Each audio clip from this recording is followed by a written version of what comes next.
Welcome to Ancient Military History, a channel dedicated to providing visual representation of how ancient militaries operated and waged war, going into detail about the real tactics they used to win battles, and showing you, the viewer, how this would have looked in ancient times.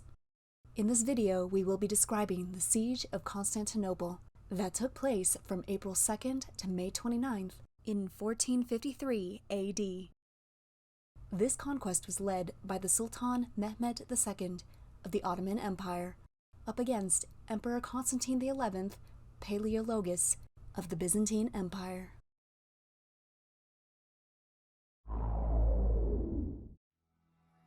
Though Western Rome fell in 476 AD, the Eastern Roman Empire, more famously known as the Byzantine Empire, continued to flourish for the next millennium.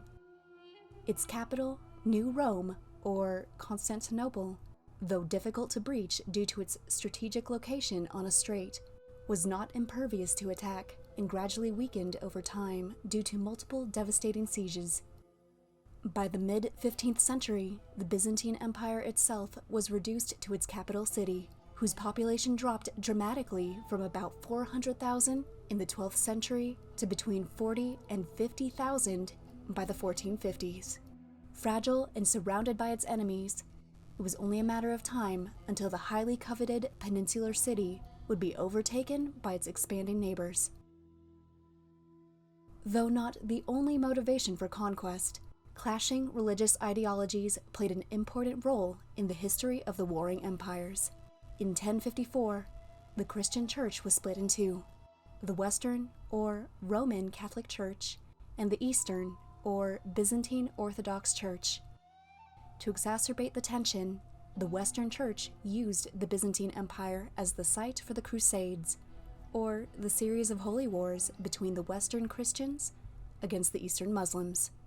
Each crusade festered the animosity between Byzantium and the West, especially after the Fourth Crusade on Constantinople itself in 1204, which left the imperial city much poorer, smaller, and less able to defend itself, and so a mutual and bitter hatred developed between Roman Catholic Europe and the Orthodox Byzantines. Despite their long history of differences, however, they had a mutual understanding that Constantinople was the necessary and sole protection against the expansion of the Ottoman Empire, and therefore Muslim control of land and sea in the Eastern Mediterranean. So the impending invasion of the Turks would force the Church to make a crucial decision: either unite and stand strong against the Ottoman Empire, or remain divided and susceptible to conquer. Fast forward to 1451, the young Ottoman Sultan, Mehmet II, ascended the throne at the age of 19 and started his reign by devoting the utmost care to all the necessary diplomatic and military preparations for the capture of Constantinople, a mission his father had started 7 years prior. Mehmed fortified his fleet and built the fortress Rumeli Hisari on the European side of the Bosphorus Strait, opposite another Ottoman fortress, Anadolu Hisari, thus preventing any aid from the Black Sea to reach Constantinople. Emperor Constantine XI of the Byzantines was fully aware of Mehmed's determination to capture his prized city. So, although his citizens would strongly disagree, Constantine sought help from Western Catholic Europe. The Pope Nicholas V would only offer assistance on the condition that the Byzantines converted to Catholicism. Just the mere attempt to reconcile with the Catholic Church caused riots and civil war within the Byzantine Empire. A popular saying at the time was, "Better the Turkish turban than the papal tiara." This division would only further weaken the already diminished city. However, despite fierce opposition from its citizens, the Byzantine leaders understood the empire would quickly fall without the help from the West, so they reached an agreement with the Catholic Church, who sent help from Genoa and eventually Venice later in battle. In total, the Byzantine emperor was only able to amass a force of about 7,000 trained soldiers, 35,000 armed civilians, and 25 to 30 ships. On April 2nd, 1453, Easter Monday, Mehmed led his force of 80,000 men, 31 warships, 100 smaller boats, and 69 cannons, including the terrifying monster cannon called the Basilica, which was 27 feet long, shot 1,500-pound stone balls, and required 60 oxen and 400 men to move. Created in a time that cannons and gunpowder were relatively new to Western civilization, the Basilica played a key role in damaging the idea that cities fortified by stone walls were invincible. Prior to this battle, Constantinople's walls were widely recognized as the most formidable in all of Europe. The land walls spanned 4 miles and consisted of a double line of ramparts, with a moat on the outside. The higher of the two stood as high as 40 feet, with a base as much as 16 feet thick. Despite Constantinople's multiple sieges in previous years, its walls had never before been destroyed or breached in the 1,000 years since their construction. Constantine was confident that the city's impenetrable defenses could repel or withstand any naval or land assault until more relief came from Venice. Mehmed's strategy was simple. He would use his fleet and siege lines to blockade Constantinople on all sides while relentlessly battering the walls of the city with cannon fire. He hoped to breach them or otherwise force a surrender before any relief force could arrive. On April 6th, the Ottomans began their artillery barrage.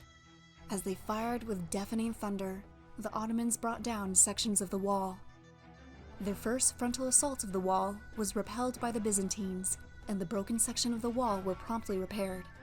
The Ottoman cannons created several breaches, but most were too narrow to send troops through, and the defenders would continue to repair the wall at night. On April 12th, the Sultan dispatched a contingent of troops to subdue 2 nearby Byzantine forts and ordered his fleet commander, Palaiologos, to rush the chain which protected the northern side of the capital from invasion. The fleet was unsuccessful and was driven back twice. Then, on April 17th, Mehmed's land regiments assaulted the Mesotakon section of the wall, and at the same time, Palaiologos' fleet moved south to capture the Prince's Islands southeast of the city. However, Constantinople's defenders continued to hold their ground, and Palaiologos' conquest of the islands allowed 4 Italian ships to sneak by and successfully reach the city, which provided much-needed relief and reinforcements to the Byzantines. Determined to complete his blockade and prevent any more reinforcements from arriving, Mehmed sought to take the Golden Horn and pressure Constantinople into submission. He angled one of his cannons so that it would strike the defenders of the chain, and at the same time constructed a wooden bridge that connected the Bosphorus Strait to the Golden Horn. In a single day, he wheeled 70 ships over the 2-mile platform. By April 22nd, Mehmed seized control of all the waters surrounding the city. Now having encircled Constantinople in full, the Sultan continued his artillery barrage of the walls, and the Byzantines who repaired the walls at night were unable to keep up with the ongoing bombardment which lasted through the 29th of May. As the weeks passed and the strength of the city declined, so did the morale of its citizens. At 1:30 a.m. on May 29th, the final attack began. The Ottomans' all-out assault came in 3 waves, with the 3rd wave consisting of Mehmed's most elite soldiers, the Janissaries, who relentlessly attacked the overwhelmed defenders. After the walls of the city were taken, Emperor Constantine XI led a final attack against their invaders, but he died in the ensuing battle. With its capital city captured and its people routed, killed, or enslaved, the Byzantine Empire came to an end.